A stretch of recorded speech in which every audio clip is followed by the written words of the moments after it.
pensando nisso, irmãos, do 9 ao 16, eu consigo perceber aqui 4 coisas que o salmista está falando.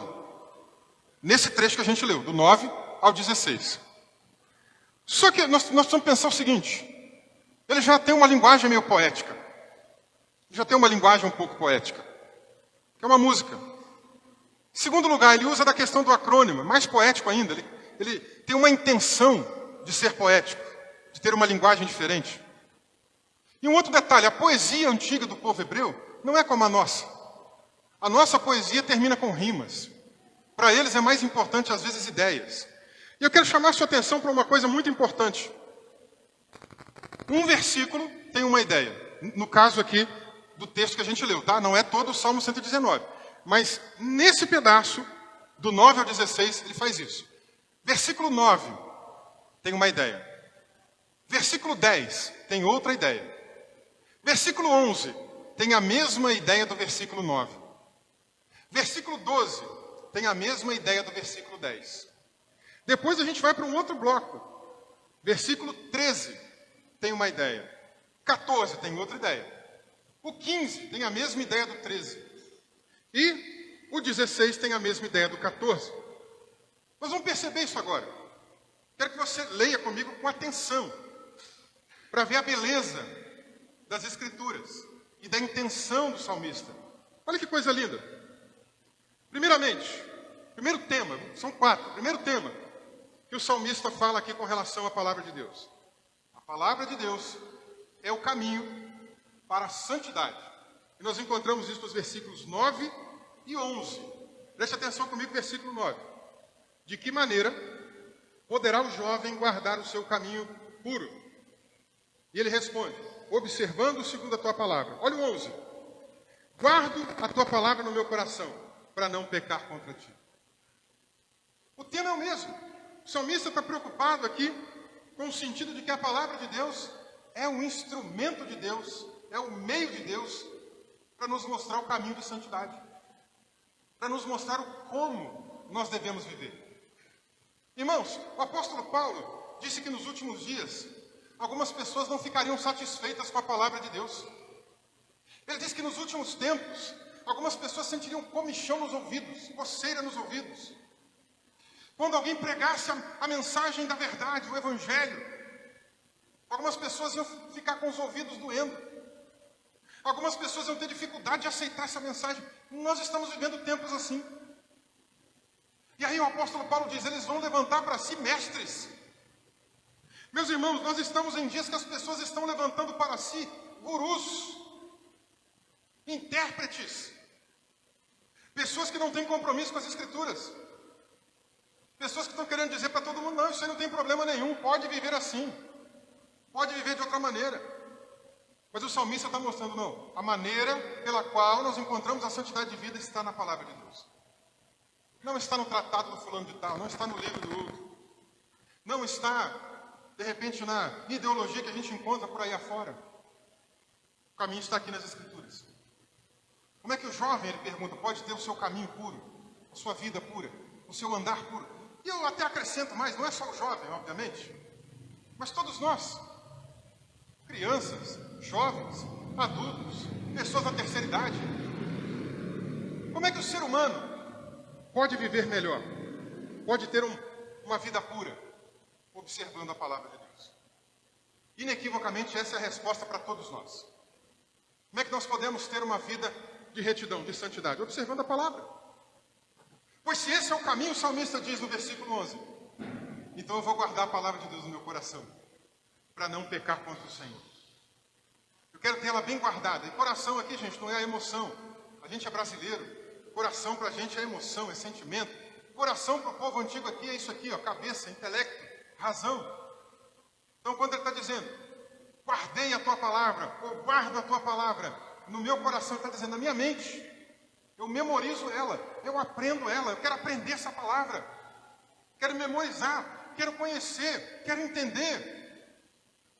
Porque fazendo isso, o que ele disse? Guarda a tua palavra, para não pecar contra ti. O salmista tem vontade de aprender da palavra, tem sede da palavra, tem fome da palavra. E a igreja de Cristo hoje, que tem Bíblias e mais Bíblias nas suas mãos. Nós nunca tivemos tanta Bíblia hoje, aberta para ser comercializada. Isso é positivo, isso é bom por um lado. Esses dias, não tanto esses dias, alguns meses, eu fui comprar essa Bíblia aqui, ó. Logo que a gente teve aqui o propósito de colocar como a versão oficial para a gente ler, para tentar ter uma versão única aqui, a NAA, eu fui procurar uma Bíblia para comprar. Fui numa livraria enorme lá em São Paulo. Visitei a livraria. Gente, uma parede da livraria, que é quase essa parede lateral nossa aqui, ó, só de Bíblia. Somente de Bíblia. Bíblia de muitas versões, de muitos tamanhos, de bolso, pequenininha, você guarda no bolso, ninguém vê. Grande como a minha, e até maior. Essa daqui é letra gigante, não é? É boa, de longe aqui eu consigo ler, uma maravilha. Bíblia de tudo quanto é tamanho, até maior do que essa.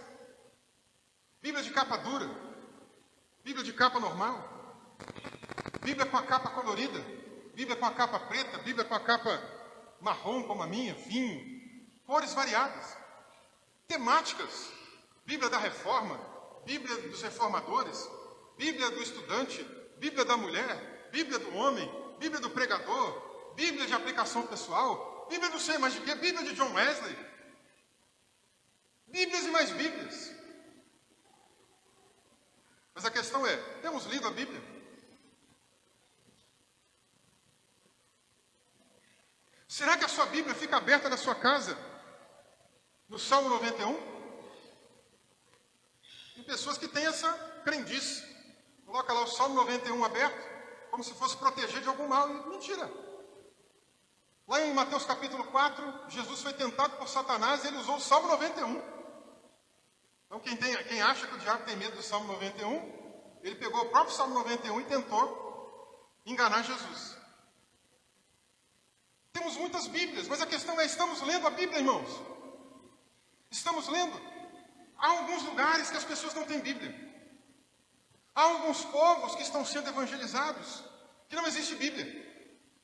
Esses dias agora eu fiquei sabendo de um irmão que foi sepultado aqui em Campinas, que faz um trabalho missionário entre um povo não alcançado aqui no Brasil, povo indígena. Não tinha Bíblia. E ele foi uma das pessoas que estava ali trabalhando com a tradução da Bíblia para o idioma daquele povo. Não sei se ele concluiu. Faleceu, foi sepultado há pouco tempo, e as pessoas estavam contando esses feitos, a importância do trabalho missionário desse irmão. Em outros países, em outros lugares, há lugares também que as pessoas não têm a Bíblia ainda completa. Talvez aí uma folha.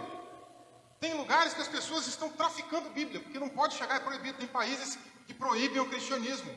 O evangelho é proibido. Não pode ter católico, não pode ter evangélico, não pode ter ninguém que seja cristão. São países que perseguem o cristianismo. Se porventura alguém se converte ao cristianismo, essa pessoa é morta. Às vezes morta em praça pública, porque é considerado crime de alta traição. E tem pessoas que não têm Bíblia. E quando chega uma folhinha da Bíblia, elas choram, elas se emocionam, elas ficam contentes, porque chegou uma folhinha da palavra de Deus para elas. E a gente tem Bíblia na nossa casa, Bíblia no celular, Bíblia em tudo quanto é canto, e não lemos a Bíblia. Nós colocamos o propósito esse ano de ler a Bíblia do começo ao fim. Algumas pessoas vão concluir, glória a Deus. Outras pessoas nem se esforçaram. Outras pessoas preferiram gastar esse horário ou o restante do dia com outras atividades. Outras pessoas até falaram, vou começar, mas não conseguiram perseverar até o final. Eu não estou dizendo que ninguém é melhor do que ninguém aqui, porque o ano que vem a gente quer que você leia. Mas eu só quero te incentivar a valorizar essa palavra de Deus que está perto de você. Porque tem lugares que as pessoas não têm. E elas choram querendo ter. Se emocionam querendo ler. E não podem. O salmista está dizendo, como é que eu posso ser puro? Observando a palavra. Conhecendo a palavra. Guardando ela na minha mente, memorizando, aprendendo, conhecendo, vivendo essa palavra. O versículo de número 9, que é o primeiro aqui, é um versículo em tom de sabedoria. De que maneira, jovem, pode observar a sua palavra, observar puro o seu caminho? E aí vem a resposta de sabedoria. Observando segundo a tua palavra. Como eu disse, eu aumentei aqui, estou dizendo que isso é cabível às crianças, aos jovens, aos adultos, às pessoas de terceira idade, não importa a idade.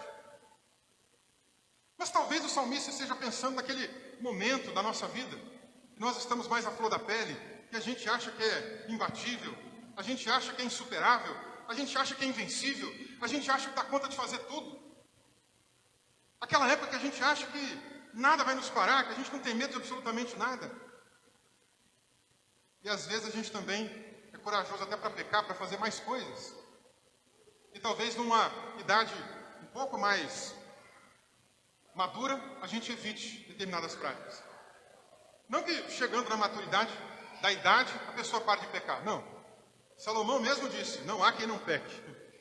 Todos nós estamos debaixo dos efeitos do pecado de Adão. Mas talvez ele esteja falando desse momento, das paixões da nossa natureza. Um momento em que tudo está mais aflorado. E eu preciso dizer, gente, nós estamos numa época que a sociedade está cada vez mais negociando valores. Negociando valores. Estão mudando o certo pelo errado. A Bíblia vai ficando em segundo lugar. A Bíblia tem algo a dizer. Não, mas o que importa é o que eu quero, o que eu penso. Isso é pecado para você, para mim não. Uma sociedade que colhe os frutos daquilo que veio lá depois da Segunda Guerra Mundial, que a gente chama de pós-modernidade. A verdade ficou fragilizada. Temos inúmeras verdades. Inúmeras. Mas Jesus, em João capítulo 17, versículo 17, disse assim, santifica-os na verdade. Tua palavra é a verdade. Vou repetir, João 17, verso 17, santifica-os na verdade. Tua palavra é a verdade. Mas hoje nós vamos vendo tudo mudando. Tudo sendo invertido. É às vezes jovem que está namorando e não leva o namoro com santidade, dorme na casa da namorada. E às vezes dentro da igreja tem jovens pensando que isso é normal, normalizando isso. Pais cristãos às vezes dizendo, não, melhor dentro da minha casa do que fora na rua. Não, melhor a gente orientar. Melhor a gente dar um puxão de orelha. Melhor a gente incentivar com a palavra de Deus, irmãos. Com os princípios que a Escritura tem a nos ensinar. Jesus falou, santifica-os na verdade. Com a palavra é a verdade. Salmo de número 12, versículo 6. As palavras do Senhor são palavras puras. Prata refinada em forno de barro, depurada 7 vezes. O salmista está dizendo que a palavra de Deus é tão pura, tão santa, que ela passou simbolicamente, metaforicamente, como um processo da metalurgia. Não sei se alguém já viu como é que é. Você coloca o metal num forno de alta temperatura, ele derrete aquele metal duro, sabe? Que você pega aí, tem porta, tem portão, tem alguma coisa que você usa, aquela coisa dura, rígida, você joga num forno de alta temperatura, ele derrete, ele fica até incandescente, fica parecendo água, fica líquido. E aí na parte da superfície dele, começa a subir ali, até por uma densidade diferente, as impurezas, a escória, a sujeira. E aí no processo da purificação do metal, isso aí tudo é tirado. O salmista está dizendo, a palavra de Deus é isso aqui, ó, é pura. A palavra de Deus é isso aí, ó, santa, inerrante, sem nenhum tipo de contaminação, sem nenhum tipo de defeito. Então eu prefiro seguir o que essa palavra tem a me ensinar. Se ela é pura, eu prefiro seguir o que ela tem a me ensinar. Veja a pergunta novamente, do verso 9. De que maneira o jovem pode guardar puro o seu caminho? Observando a palavra. Que palavra é essa? O salmista respondeu no capítulo 12, versículo 6. Essa palavra é pura. Tão pura que não tem nenhum tipo de impureza, de sujeira, de erro, de pecado. É inerrante. É essa palavra. E se é essa palavra, o salmista também complementa aqui no versículo de número 11. Guardo a tua palavra no meu coração, na minha mente, para não pecar contra ti. Primeiro ponto aqui então. A palavra é o caminho para a santidade. Você pode repetir comigo? A palavra é o caminho para a santidade. Vamos para o segundo ponto agora. Segundo ponto. Precisamos, diga comigo, precisamos da ajuda de Deus para conhecer essa palavra e para cumprir essa palavra. Lembra que eu disse? Nós temos ali um versículo falando um assunto, pula, vem para o outro. Né? Aqui vai acontecer a mesma coisa. Versículos 10 e 12 estão falando do mesmo assunto. 10 e 12 estão falando do mesmo assunto. Versículo 10. De todo o coração te busquei. Não deixes que eu me desvie dos teus mandamentos. Versículo 12. Bendito és tu, Senhor. Ensina-me os teus decretos. O salmista agora está falando sobre isso, da necessidade que a gente tem da ajuda de Deus. O apóstolo Paulo disse que o homem natural, quem é o homem natural? O ser humano natural, é aquela pessoa que ainda não tem Jesus. É aquela pessoa que ainda não nasceu de novo. Jesus um dia está conversando com um homem que é doutor da lei, gente. O cara era um teólogo da época, um estudioso da lei do Antigo Testamento. Um homem chamado Nicodemos. Você podia perguntar para ele das leis. O Antigo Testamento tem 613 mandamentos.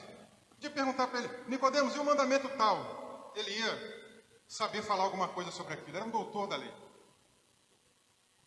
Aí um dia Jesus chamou ele para uma conversa. Aquele homem estava meio ali com vergonha de falar com Jesus na frente das pessoas. E então ele vai falar com Jesus de noite, na calada da noite, sem ter ninguém por perto.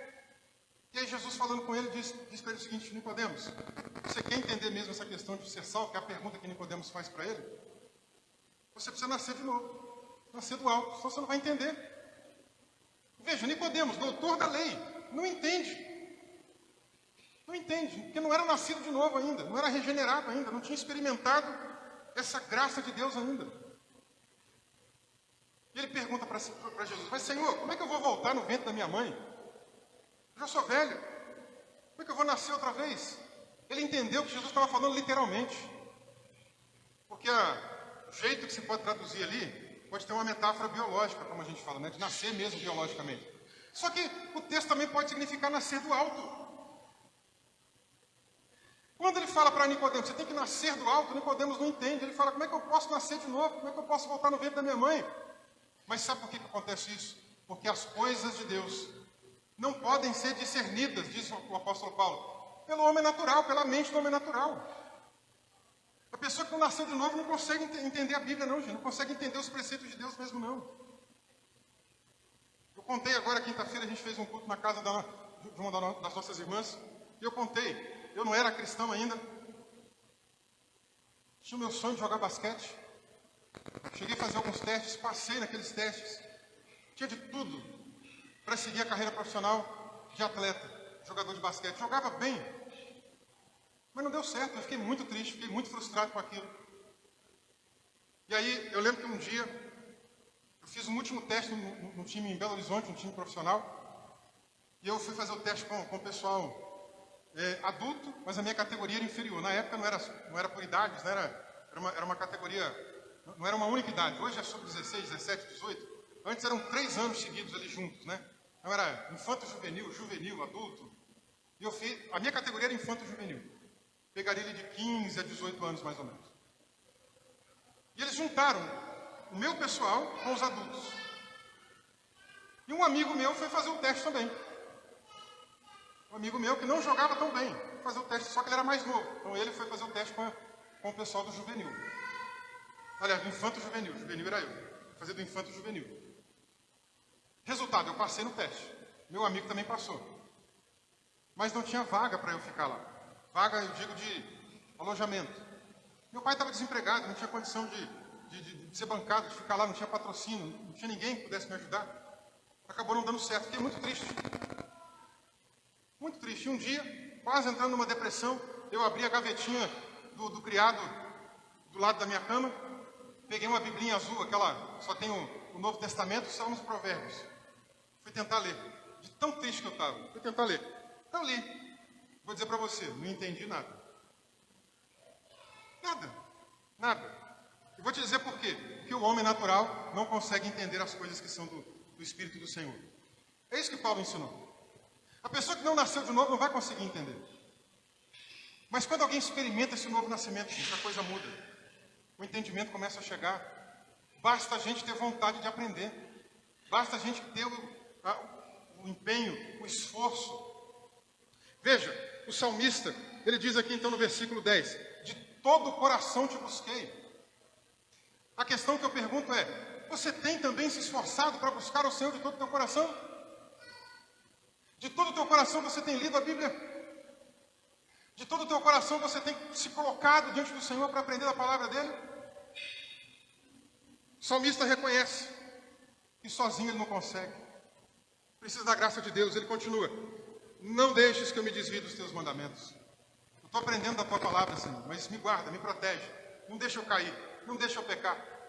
Me segura. E no versículo 12, bendito és tu, Senhor, ensina-me os teus decretos. O homem natural não entende, mas o Espírito de Deus ilumina a nossa mente. Paulo chega até a dizer, qual é o ser humano que pode entender a mente do Senhor? Tem alguém que consegue entender a mente do Senhor? Não, o ser humano não consegue. Mente de Deus é mente de Deus. Mas em seguida ele fala, mas nós temos a mente de Cristo. Quem foi nascido de novo, quem foi regenerado, tem a mente de Cristo. Não tem mais a mente do mundo, não tem mais a mente caída, não tem mais a mente deteriorada, não tem mais a mente do pecado. Tem a mente de Cristo, a mente de salvação. E se tem a mente de Cristo, o apóstolo Paulo continua explicando que o Espírito de Deus está em você. E o Espírito de Deus tem a mente de Deus. E ele pode ensinar você, porque ele tem a mente de Deus, e revela para você coisas a mais sobre a mente de Cristo, no que diz respeito à sua palavra. Mas o salmista está dizendo, te busquei de todo o meu coração. Você está buscando? Se você estiver buscando, se você estiver querendo aprender, se você estiver se esforçando para isso, Deus é interessado em te abençoar. Segundo aos Coríntios capítulo 3, versículos 4 e 5, Paulo disse assim, e é por meio de Cristo que temos tal confiança em Deus. Não que por nós mesmos sejamos capazes de pensar alguma coisa. Presta atenção, não por nós mesmos. A gente não é por nós mesmos, não é pela minha capacidade inata, natural, que eu tenho condição de pensar alguma coisa. Não, ele continua dizendo, como se partisse de nós. Pelo contrário, a nossa capacidade vem de Deus, ele diz. A nossa capacidade vem de Deus. Deus te capacita. Mas e a fome? Tem tido aí desse lado? Tem tido desejo? Tem tido vontade? Deus pode te capacitar, meus irmãos. Deus é interessado em te capacitar. Se esforce para isso. Terceiro ponto, que nós encontramos aqui nesse texto que a gente leu. Repita comigo. Devemos meditar e anunciar essa palavra. Agora nós vamos encontrar esse tema nos versículos 13 e 15. Versículo 13 diz assim, com os lábios tenho narrado todos os juízos da tua boca. E o 15, meditarei nos teus preceitos, e às tuas veredas terei respeito. Lindo, gente, lindo. Vamos de novo aqui para o versículo 13. Com os lábios tenho narrado todos os juízos da tua boca. O que o salmista está dizendo que ele tem feito? Ele está sempre pregando, ele está sempre falando, está sempre comentando sobre a Bíblia. Eu não estou dizendo que você precisa, ao longo do seu dia a dia, ao longo das suas 24 horas, só falar de Bíblia, não. Pode falar de outros assuntos, tá? E deve. Né? Não tem ninguém aqui que precisa se tornar aquela pessoa que simplesmente é só levada pela religião. Não é isso aí que nós estamos reforçando aqui, não. Mas o salmista está dizendo, olha, não se aparta da minha língua, dos meus lábios. Com os meus lábios eu tenho narrado, com os meus lábios eu tenho pregado. Porque o problema, gente, é que nós temos às vezes nos omitido, esquecido de falar. A gente se fecha, fica com medo, fica na retranca. Mas o salmista está dizendo, eu falo da tua palavra, eu conto para as pessoas. Se você começar a ler a palavra de Deus, dia após dia, e aprender sobre ela, você vai ter assunto para contar. Quando alguém disser para você que está passando por uma situação inusitada, ruim, trágica, alguma doença, algum problema, você vai ter algum versículo para poder compartilhar. Você vai ter alguma coisa sobre Jesus para poder evangelizar. O problema é quando a gente não exercita essa leitura. E a gente não conhece nada.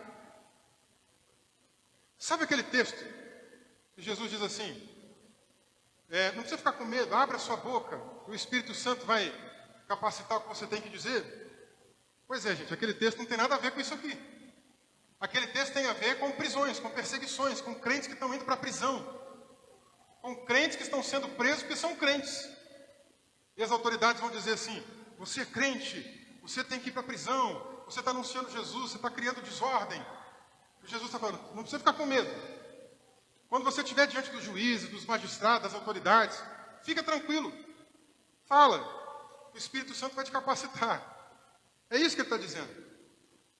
Tem gente que pensa assim, eu não preciso estudar a Bíblia, não preciso ler a Bíblia, não preciso fazer nada.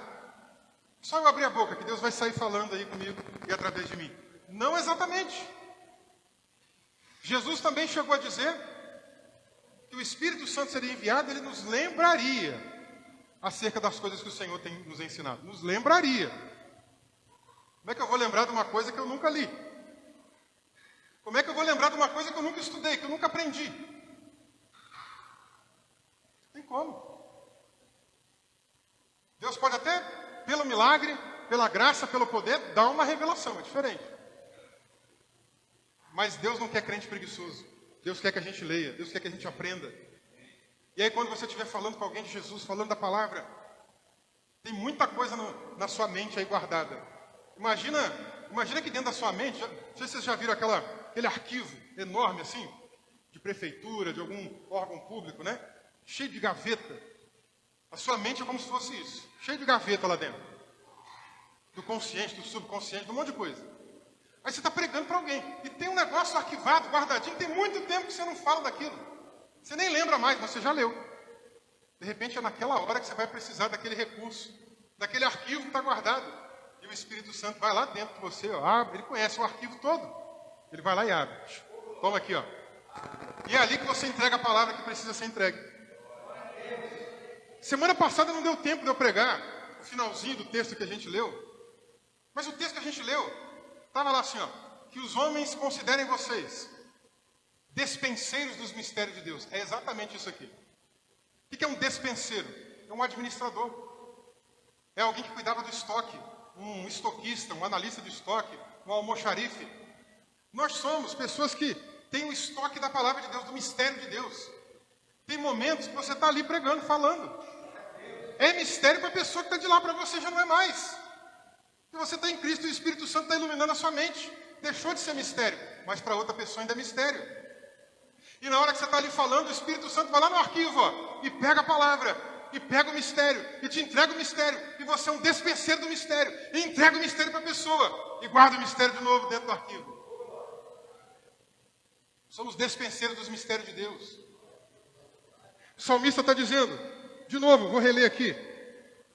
Versículo 12. Perdão, versículo 13. Com os lábios tenho narrado todos os juízos da tua boca. Tenho narrado, com os meus lábios eu tenho falado, tenho dito, tenho ensinado, tenho propagado. Em seguida, versículo 15. Meditarei nos teus preceitos, e às tuas veredas terei respeito. Meditarei nos teus preceitos. Eu vou meditar na tua vontade, na tua lei, na tua regra, na tua norma, na tua palavra. Meditarei. Isso aqui é tão forte, gente. Isso faz parte da cultura daquele povo antigo. E precisa fazer parte da nossa cultura também. Amém? Salmo de número 1, versículo 1 e 2. Bem-aventurado é aquele que não anda no conselho dos ímpios, não se detém no caminho dos pecadores, não se assenta na roda dos escarnecedores. Pelo contrário, o seu prazer está na lei do Senhor, e na sua lei medita de dia e de noite. O prazer desse crente está na palavra de Deus. E ele medita quando? Que hora? Que tempo? Que momento? De dia e de noite. O tempo todo.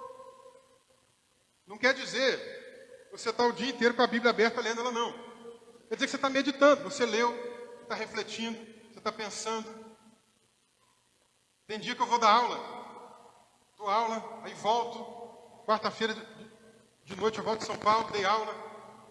Dou umas provocadas nos alunos.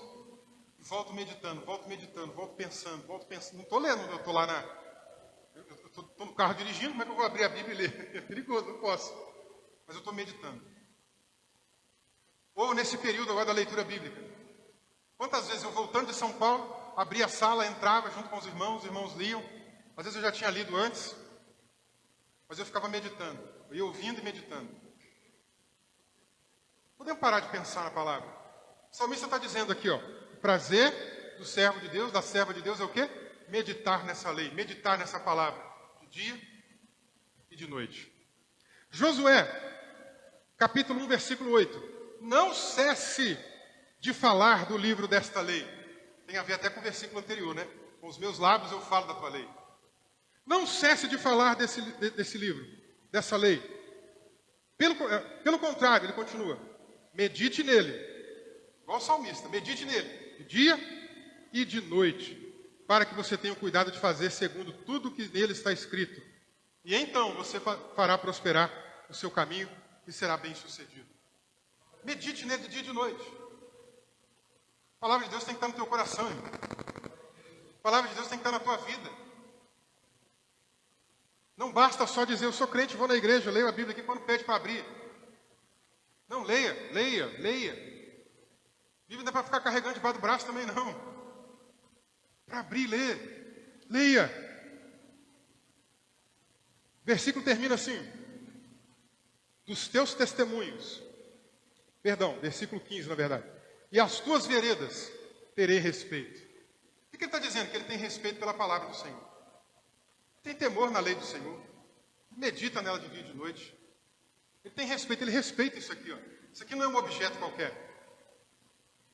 Agora, não é para a gente cair também na bibliolatria, tá? Se você olhar, uma vez, deixa eu marcar minha Bíblia aqui. Uma vez eu lembro de um casal evangélico. Eu namorava ainda, não era nem crente ainda, namorava. Estava na varanda da casa da minha sogra, namorando com a Jaqueline. E aí o casal saindo da igreja. E aí a moça deixou a Bíblia cair no chão. Caiu. Quando a Bíblia caiu, o rapaz ficou bravo com ela. Falou, não pode deixar isso acontecer. Isso aqui é a palavra de Deus. Que a Bíblia caiu. Isso aí já é bibliolatria, gente. Está errado. Não é isso aqui que nós estamos ensinando aqui, não. O que nós estamos falando aqui é para você ter temor do conteúdo que tem aqui dentro. Conteúdo que tem aqui, do que Deus quer falar contigo, de você valorizar isso aqui, de você ter respeito por isso aqui. Esse é o ponto. Valorizar, dê valor. A gente valoriza um monte de coisas. A gente cria tempo para um monte de coisas. Você cria tempo para assistir o jornal, você cria tempo para assistir programas que você gosta, séries que você gosta. Está na hora de começar a criar tempo para ler as Escrituras. Vocês viram aí, meia hora por dia a gente estava lendo, meia hora. Meia hora, de segunda a sexta, a gente está terminando de ler a Bíblia terça-feira, gente. Meia hora. O que é meia hora, irmãos? Não é nada. Para a gente fechar nessa noite, quarto ponto. A palavra nos dá prazer. Pode repetir comigo? A palavra nos dá prazer. A palavra nos dá prazer. Eu contei aqui na sexta-feira. Fui pregar numa igreja em São Paulo. Lá no Capão Redondo, fui 2 vezes lá já. Primeira vez eu já fiquei impactado. 300, 400 jovens lá ouvindo. E um povo com muita sede de Deus, com muita vontade de aprender. Lá pregando 1 hora. 1 hora depois eu falei, gente, agora chegando no final, acabando. E o pessoal assim, não era um ou outro não, era geral assim. Não, agora não. E alguns assim, continua. E eu não estou falando de mim, não. Porque eu também não sou lá essa grande coisa para pregar, não. Estou falando de mim. Minha oratória não é a melhor. Minha interpretação não é a melhor. Tem muita gente melhor por aí afora. Eu estou dizendo é da postura deles com a palavra. É o prazer deles com a palavra. Se deixasse, a gente ficava ali horas e mais horas. Acabei de pregar, irmãos. Falei, agora vamos orar. Começamos a orar. Há uns 20 minutos ali orando, o pessoal buscando e clamando, e gente dobrando o joelho, e gente chorando, e gente se arrependendo de pecado, e gente mudando de vida. Uma coisa linda. Coisa prazerosa. Eu falei, agora eu vou encerrar aqui a oração, passar para o pastor. Quando eu olhei o povo daquele jeito, eu falei, vou orar mais. Orei mais, orei mais, orei. Se deixasse, o culto ia até meia-noite. Aí voltei lá um dia desses. Algumas semanas depois, meses depois, talvez. Voltei lá, um dia desses aí. Peguei um trânsito, irmãos, que me travou. Eu detesto que aconteça algo desse tipo. Eu sempre gosto de chegar, se eu for convidado para pregar em algum lugar, gosto de chegar um pouquinho antes ali, interajo com o pastor, conheço a igreja, participo do culto. Porque tem uns estrelinhas por aí afora, esses pastor convidado, um pessoal que é pregador itinerante, são estrelinhas. Chega na hora da pregação. E se não chega ainda um pouquinho depois, você fala, ó, geralmente a pregação é 8 horas, aí o pregador vai chegar aqui 8 horas. Esses aí eu jamais vou convidar para chegar aqui, jamais. Você tem que sentar aqui e cultuar junto com a gente também. Eu detesto que aconteça algo assim, mas nesse dia eu peguei um trânsito, teve acidente na estrada, era para eu ter chegado lá 7 horas da noite. Aí falei com ele, ó, pastor, teve acidente, eu acho que vou chegar umas 8 horas. Não tem problema não, pode vir. De repente eu estou lá, entrando ainda no anel rodoviário Mário Covas, para dar a volta, para cortar o trânsito. Aí lá não é que teve acidente também? Aí o horário do GPS aumentou, mas não sei quantas horas. Eu falei, meu Deus do céu. Aí já mandei mensagem para o pastor, Eu falei, ó, pastor, o GPS está dizendo que eu vou chegar em 9h30. O senhor não quer marcar outro dia? Qualquer coisa, plano B, você mesmo prega, outra pessoa. Outro dia eu volto. Não, não precisa preocupar não. A gente emenda a vigília hoje aqui, o pessoal vai ficar, pode vir. Falei, então tudo bem. E eu doido para chegar lá 9h30. Não é que teve um terceiro acidente? Chega lá na frente, outro acidente. Foi uma jornada, gente. Aí o GPS aumentou para chegar lá 10h40 da noite. Eu falei, não, aí não pode. Aí não dá. Aí eu tentei dar um jeito de cortar caminho, fiz umas outras coisas. Consegui chegar lá 10 horas da noite. Cheguei lá, pensei, agora já está cansado, Esperou de 7 horas da noite até 10 horas da noite. 10 horas da noite. 3 horas no culto. O pessoal já deve ter ido até embora. Que nada. Cheguei lá e o pessoal estava tudo lá, cultuando, adorando. Cheguei, o pastor estava sentado assim na ponta do altar, já com o microfone na mão para me entregar. E o pessoal aplaudindo a Jesus ali, ó, animado, cheio da graça de Deus, cheio de vontade de aprender. Aí subi. Pensei, acho que eu vou pregar mais rápido aqui para não incomodar os irmãos, Fui pregando, irmãos. 20 minutos, 30, aí fui sentindo a igreja. 30 minutos. E o povo, glória a Deus, animado, querendo mais. Resultado, eu preguei 1h e uns quebradinhos. 1h e uns quebradinhos. Quando eu estava terminando a mensagem, eu falei, ó, gente, partindo para o último ponto aqui, aí o pessoal, não, continua. Isso já era 11h30 da noite. 11h30 da noite. Aí preguei mais uns minutinhos, falei, não vou abusar. Encerrei a pregação, falei, agora vamos orar. Fiz um apelo, veio uma galera na frente, a gente começou a orar juntos ali. O Espírito Santo visitou aquele lugar de uma maneira tão gostosa. Oramos mais um tempo, uma bênção. Eu falei, agora não vou abusar, vou devolver para o pastor, Fiz sinal para ele, nem falei com a igreja, Estou encerrando. Só fiz sinal, entreguei o microfone, o pastor continuou orando. Na hora que ele começou a orar, já veio o filho dele, começou a tocar um louvor. Quando começou a tocar o louvor, já inflamou a igreja tudo de novo. Quase meia-noite estava tendo culto ainda. Quase meia-noite, o pessoal estava ali ainda adorando, joelho dobrado, chorando. Chorando, saía gente lá do fundo, vinha na frente chorando. Aí ele foi tentar encerrar o culto.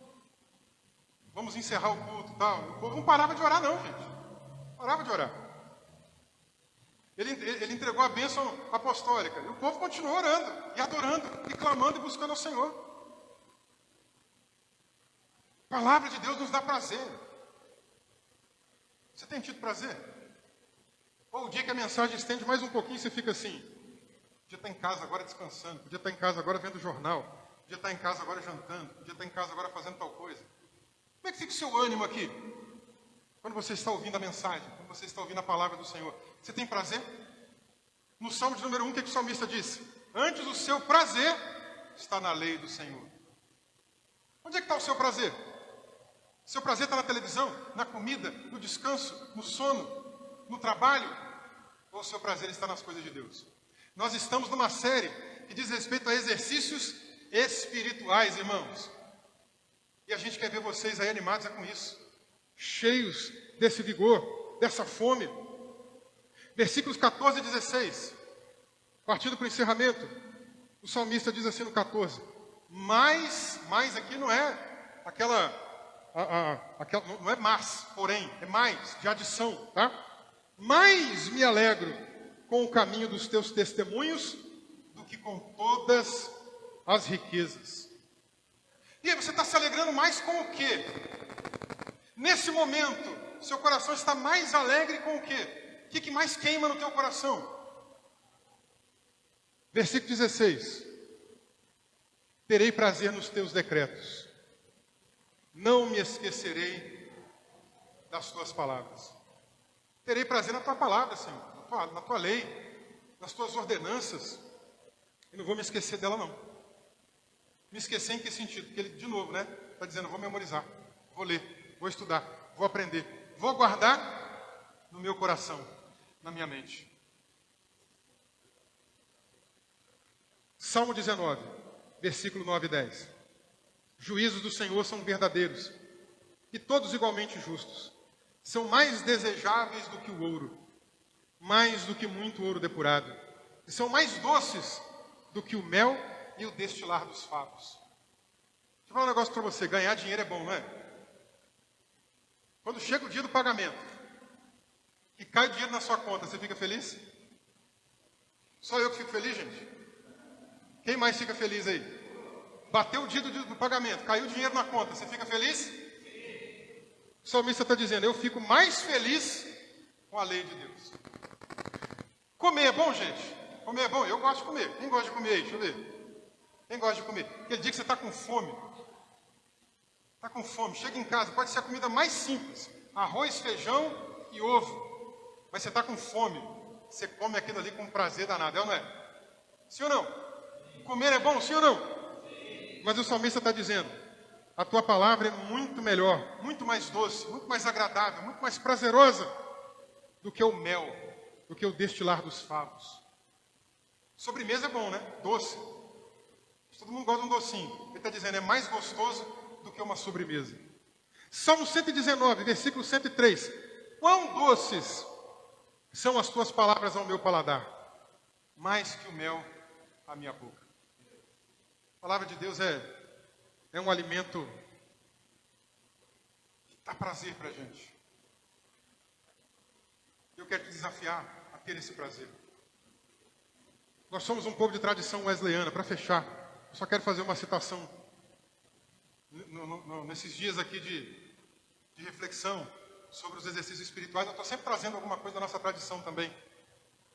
Quando a gente falou da Academia de Deus, eu trouxe aqui alguma coisa sobre o que é ser um metodista, da disciplina. O dia que eu falei aqui recentemente da comunhão, falei do santo solitário, que a gente não pode ser. Deixa eu mostrar para vocês aqui agora um trechinho de uma palavra de Wesley sobre a Bíblia, sobre a palavra de Deus. Nós somos um povo de tradição wesleyana. Ele disse assim, ó: dá-me esse livro a qualquer preço, me dê o livro de Deus, eu tenho, aqui é conhecimento suficiente para mim, deixe-me ser um homem de um livro só. Na sua presença eu abro, eu leio o seu livro. Existe alguma dúvida sobre o significado que eu leio? Alguma coisa parece obscura ou intricada? Eu elevo meu coração ao Pai das luzes. Senhor, não é a tua palavra. Se nenhum homem carece de sabedoria, não diz a tua palavra, se algum homem carece de sabedoria, peça a Deus. Tu dás liberalmente e não censura. Eu então procuro e considero passagens paralelas das Escrituras, comparando coisas espirituais com espirituais. Eu medito nelas com toda a atenção e sinceridade que a minha mente é capaz. Qualquer dúvida, ainda permanece, eu consulto aqueles que são experientes nas coisas de Deus. E então, os escritos pelos quais estando mortos, eles ainda falam. E o que eu assim aprendo, isso eu assim ensino. Dá-me esse livro, Wesley diz, dá-me esse livro, a qualquer preço, dá-me esse livro. Como é que está o seu coração, hein? Dá-me esse livro, dá-me essa palavra, quero mais dessa palavra. Quero convidar você a tomar uma posição de leitura das Escrituras na sua vida, a exercitar, fazer esse exercício espiritual. A palavra de Deus é indispensável se a gente quer colher um avivamento espiritual, coletivo e até mesmo pessoal. Se você quer um reavivamento pessoal, leia as Escrituras. Se você quer ver a sua igreja sendo avivada, leia as Escrituras. Em nome de Jesus. Amém, meus irmãos? Baixa a tua cabeça comigo. Nós vamos orar nessa noite. Encerrando. Se porventura você tem tido dificuldade de ler, de ouvir, de aprender, se algum obstáculo aparece quando você se propõe a ler as Escrituras, o sono bate, você dorme, apaga. Se talvez algum outro obstáculo espiritual tenha se levantado contra você, nessa noite eu gostaria que você aí do seu lugar, junto comigo aqui, que a gente orasse, para que todo empecilho seja retirado, para que você possa daqui para frente ter uma rotina de espiritualidade, de exercício, de leitura da palavra de Deus. Feche os olhos comigo, vamos orar.